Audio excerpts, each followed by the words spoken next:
I've got everything ripped apart in this camper. I've been kind of working on this project behind the scenes for a couple weeks.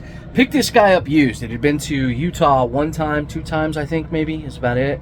And then we got a hold of it, so it's nice. It's a 2021, and if you don't know anything about the Black Series, they're very tough, very well built. You can see piano hinges all the way up here. This is actually veneer on the wall, and it's good, gorgeous. What we're talking about today is this kind of mess. So whoever bought this upgraded it to a 4-bank battery, and it has the Ames power inverter, but somewhere along the line something got screwed up here. This guy is no longer charging the battery banks, and also I don't know if it can charge the battery banks because I think it's getting a 12-volt signal back, and this guy right here, which is now saying everything's at 10.8 volts, which should not be the case. Yeah, 10.92 volts. Not looking good. So in this entire system, there's some flaws, and I gotta find them. I gotta track them all down. So we're gonna do that. I'll show you guys what I find along the way, and we're just gonna replace the entire system. The only thing that's staying on this is gonna be the solar panels on the roof. I'm even replacing the charge controller. It has like a cheap kind of knockoff charge controller from the factory. I don't really understand it. We're putting a Victron in. That'll eliminate a lot of issues and get us up to being able to charge with 50 amps or 100 volts off grid. But I gotta shut this inverter off because it's annoying. And it doesn't do anything. It's not hooked to that. It's hooked to a couple outlets on the wall, and it's hooked to the microwave. Why is there even a microwave in here? Some man's camper. I think I'll pull it out and replace it with like a live bald eagle. I had to kill the lights.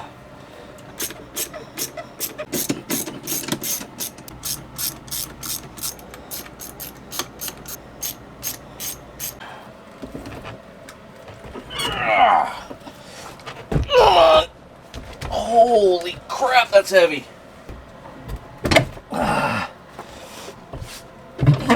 Jesus. Get up, slide it out. Got it. Holy smokes. And this battery was compressed. It was smashed down in the middle. 12.29, 12.30, jumping up. This one has corrosion, 11.40. That one's still a good battery. Just dead. 11.56, so that one's good. This is the one that was crushed on the install. So this was just an improper install. 10.64. There you go. Here's your problem. So these two guys right here, we're gonna get those cleaned up.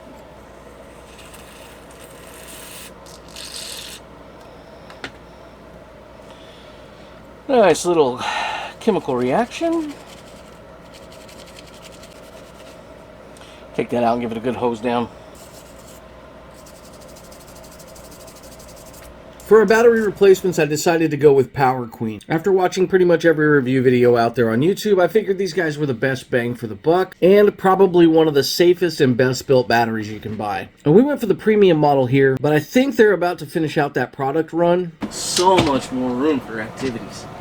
So I'm not sure if these are still available.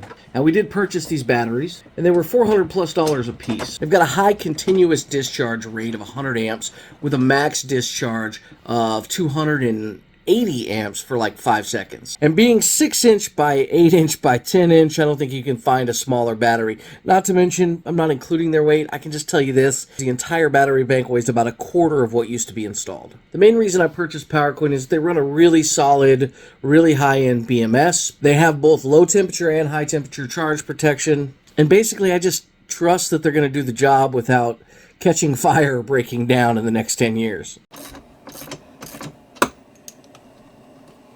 Doesn't take much, people.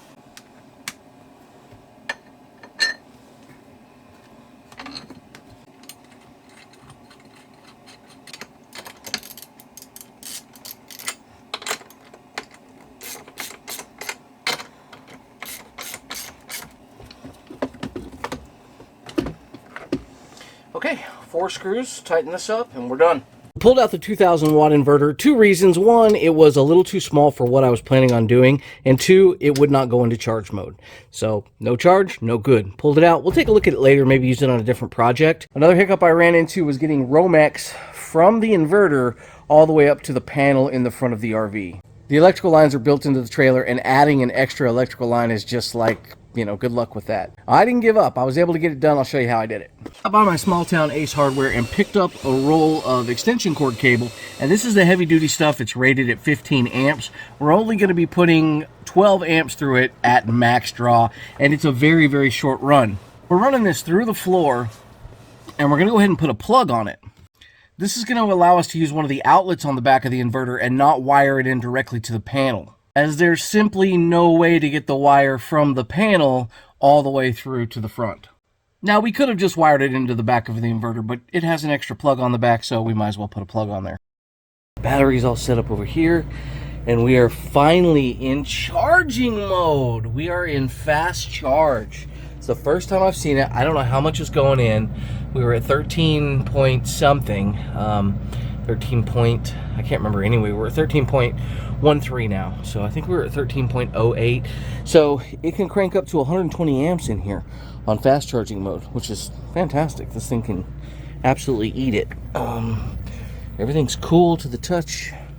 No issues. I don't know how much power it's putting in there, but I'm excited. This is still running on AC power. I haven't had the opportunity to switch everything over so that I could run her off the inverter, and I didn't want to do that until I made sure that this guy could charge. For the sake of keeping this video short, I'm not going to show you how to wire this. They come with a pretty good wire explanation, but I will tell you what this is. We have an easy generator switch. Now, what this is our line that is coming from our inverter, or you could plug a generator directly into this. If you'll notice, it has a switch on the front that says normal, off, and generator. Currently have it in the off position.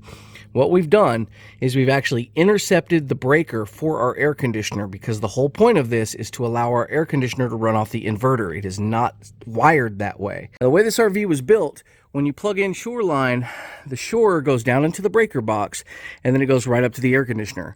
There is nothing else powering it. We could never run it off the batteries. That was the problem. That's why we installed this. Now we can run this by hitting generator.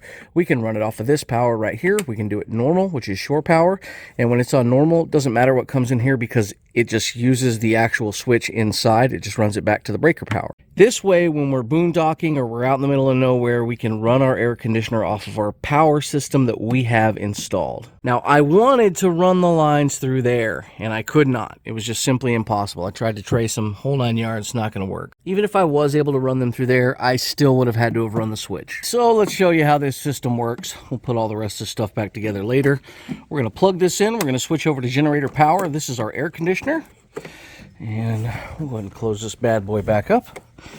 And that kind of, there we go. Now, watch this. Okay, we're going to pop in the HQ15. Everything is shut off. Okay, we're inside the HQ15. Our inverter is on. We're going to come over, hit the 12 volt. So what's running right now is running completely off 12 volt battery. So it doesn't have to go through the inverter or anything. It all is handled up here. Now, we're low right now. We're not fully charged. We've got 13 volts. I don't know if you're going to be able to see that. There you go. 13.1 volts, and we're currently drawing 12.31 amps.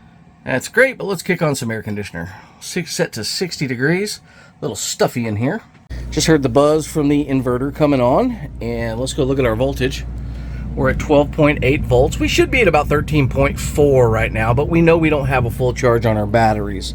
So that's how much it dropped it. But we can just let this puppy run. My guess is we'll get about 2.5, maybe 3 hours right now. Let me give you the numbers. Set at 60 degrees where this does not shut off. It stays on unless it gets to 60 degrees, which is very rare.